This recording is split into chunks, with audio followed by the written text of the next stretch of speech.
Et le phénomène est assez visible à Paris au niveau du résultat des ventes sur adjudication qui est presque assez souvent au-dessus du montant de la valeur vénale ou de la valeur estimée par les vendeurs ou par les acquéreurs.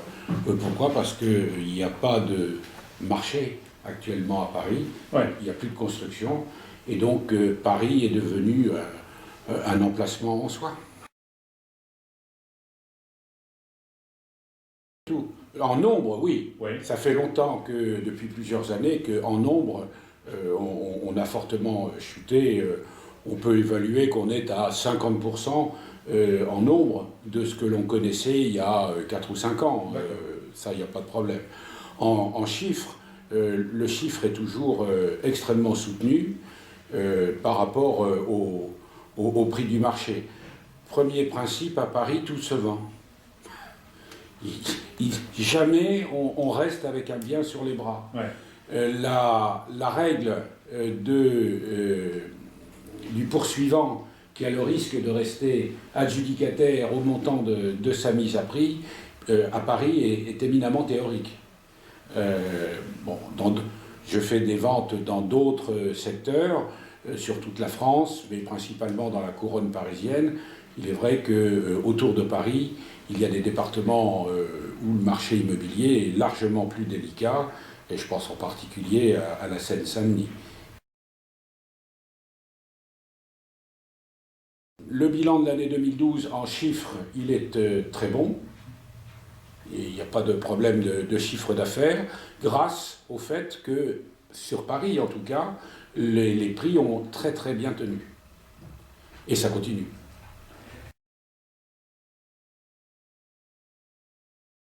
Donc on est en fait dans la circonstance que le marché en nombre a baissé depuis plusieurs années, compte tenu du fait qu'à Paris on ne construit plus.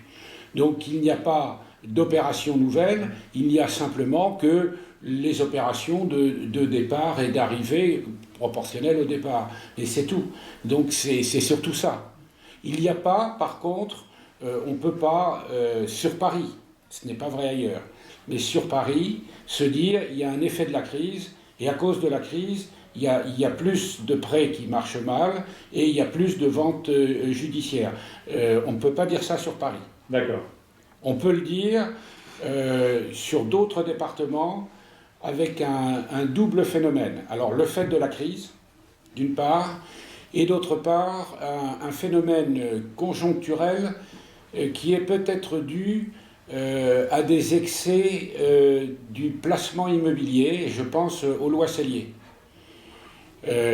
Beaucoup de personnes ont voulu faire de la défiscalisation, c'était un des buts de la loi Sellier, mais dans l'immobilier, il ne faut jamais perdre de vue, le but principal c'est l'immobilier.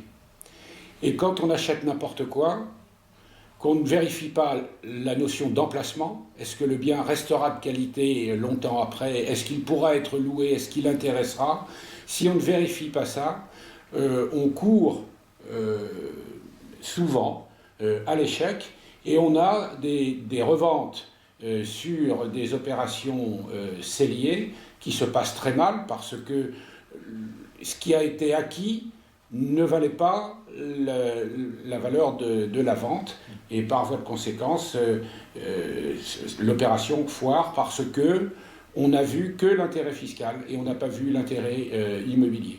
On a même le phénomène dans le contentieux, car on a des gens qui sont en difficulté, qui ne peuvent pas rembourser leurs prêts, et qui imaginent de reprocher à tous les intervenants, le constructeur, le vendeur et le prêteur, de venir leur reprocher de les avoir laissé faire une opération qui finalement les conduit à des difficultés.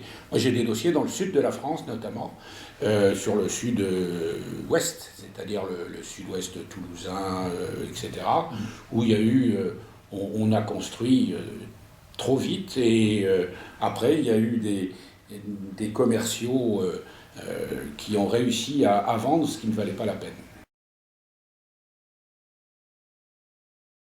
Distinguo important, non. Le gros distinguo, pour moi, c'est Paris et les autres. Bon, ça c'est le premier, la Summa Divisio, c'est la première distinction. Ensuite, en province, dans les grandes villes, il y a encore des secteurs qui sont très prisés localement. Tout dépend encore une fois de cette règle de l'emplacement. Donc,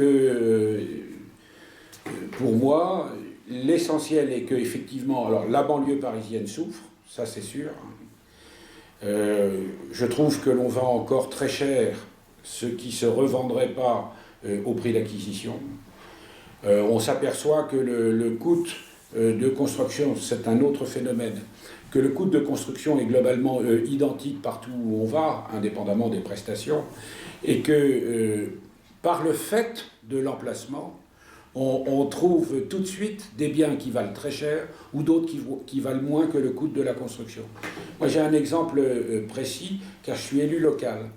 Et je suis le marché immobilier dans un petit village du sud de la Seine-et-Marne, et on s'aperçoit que pour une maison moyenne, lambda, plus rien ne se vend au-dessus de 200 000 euros. Et à côté, j'ai un entrepreneur de menuiserie qui était assez important dans la région, qui a décidé de se restructurer et de partir dans une zone industrielle. Très bien. Et il a donc voulu profiter des terrains qu'il a libérés pour faire une opération de lotissement. Et il a prévu 5 lots. Et il a fait une maison bois, moderne, tout à fait originale et tout à fait sympathique. Sauf que ça lui a coûté 30%, compte tenu des règles d'isolation, etc., de plus qu'une maison ordinaire. Aujourd'hui, ça lui est revenu à 250 000 euros et il n'arrive pas à vendre sa maison. Quand on veut faire trop bien, ça ne sert à rien parce qu'il n'a pas été dans le marché, là. J'ai vu cette construction, j'ai trouvé ça formidable, à tel point qu'il avait prévu 5 lots, il n'en a construit qu'un seul. Et ça fait 1 an qu'il est en vente et qu'il n'arrive pas à le vendre. Ouais, c'est ça. Et ça c'est dommage, parce qu'il aurait investi 250 000 euros à proximité d'une gare, à proximité de Fontainebleau ou de Nemours, dans un secteur où sa maison, il la vendait 350 000 et elle lui aurait coûté le même prix. Donc c'est bien le fait que l'emplacement, c'est la règle d'or.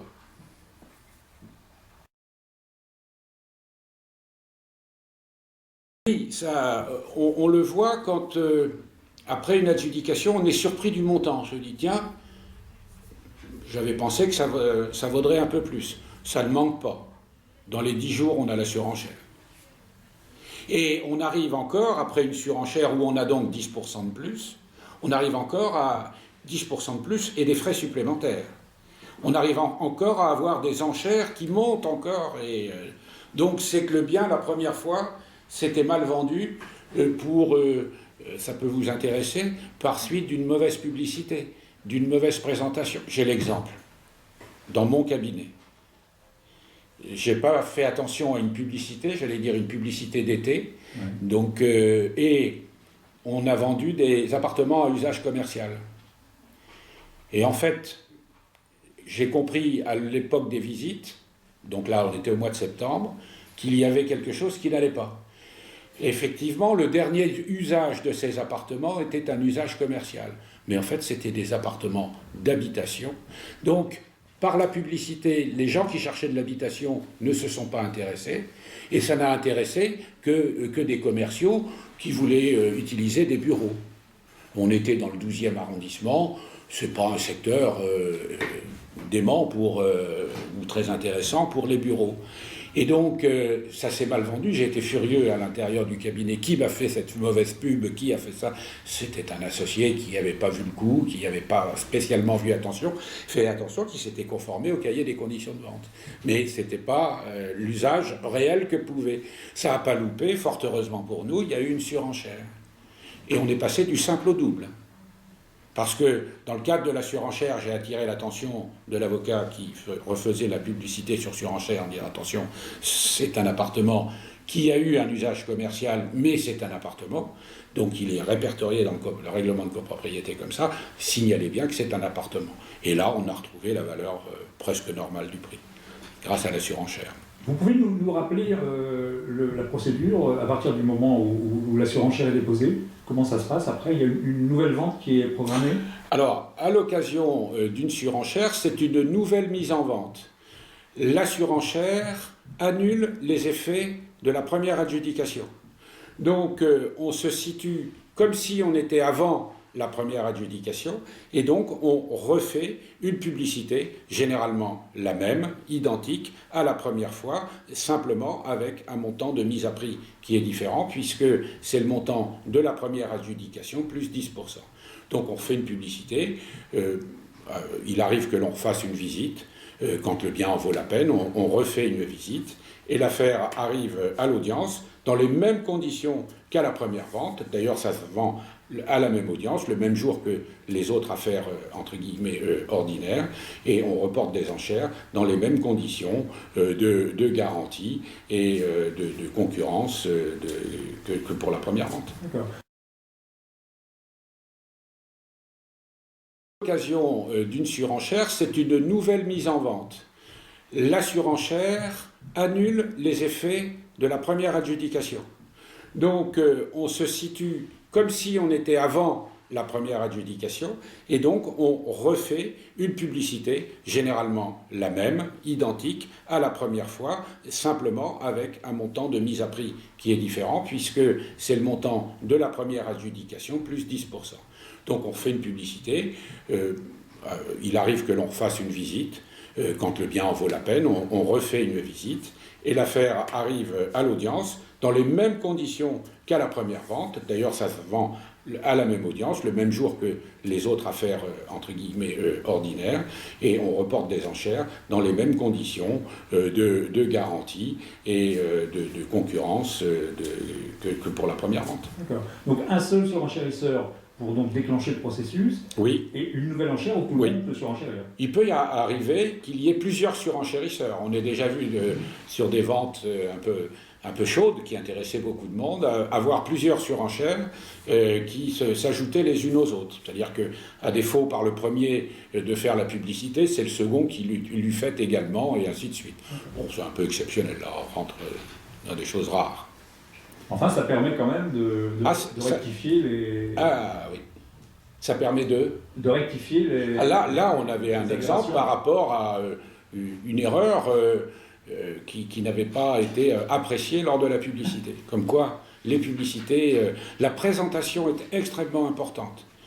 On suit bien évidemment le cahier des conditions de vente, puisque c'est une obligation des textes, mais en même temps, dans la présentation, on peut avoir l'accroche d'une vente un peu à l'amiable pour attirer le chaland. Ça, c'est clair que là, personne ne peut nous le reprocher. On y a tous intérêt. Le poursuivant, parce que plus ça se vend, plus il sera remboursé. S'il y a plusieurs créanciers, ceux qui sont derrière le premier seront bien contents également. Et puis finalement, le vendeur forcé, plus il paye ses dettes, plus il est tranquille après. Et puis les avocats aussi, puisque payés comme les notaires à l'émolument, mieux ça se vend et mieux nous sommes rémunérés. Donc tout le monde s'y retrouve. La publicité a évolué d'abord par un décret de 2004, si ma mémoire est bonne, qu'il avait modifié, un peu plus encadré, etc. Et puis le décret de 2006, lui, a repris en grande partie ce qui fonctionnait bien au titre de la publicité modifiée auparavant. Et on a un système qui est un peu onéreux, mais qui est, en tout cas à Paris, grâce à la règle de l'emplacement, est très bien acquis et très bien admis par les enchérisseurs. C'est onéreux, hein, parce que faire une annonce dans le Figaro, ça coûte quand même entre 5 et 7 000 euros, si ma mémoire est bonne. Faire des annonces dans le Parisien libéré quand on cherche une clientèle ou on expose un bien sur un secteur différent, ça coûte encore des sous. Donc que les provinciaux n'ont pas toujours. D'ailleurs, j'ai l'exemple d'une vente que j'ai menée en province, et au dernier moment, j'ai voulu suivre ce que me disait mon correspondant sur place, en me disant non, la publicité, nous on a un petit système de publicité, mais vous croyez que c'est suffisant, parce que nous à Paris, on fait des pubs, non, rassurez-vous, etc. J'étais sceptique, et ça a été une catastrophe. J'ai dit, mais enfin ça s'est pas vendu, on aurait dû avoir des Anglais, on était dans la région en Normandie, on vendait une fermette tout près de Caen, pas loin de la mer, ça aurait dû partir. Bien, manifestement, on n'a pas eu la clientèle anglaise parce qu'on n'était pas dans un média de qualité. Ça aussi, hein, c'est une règle. Quand on veut bien vendre, bien choisir son média. Hein.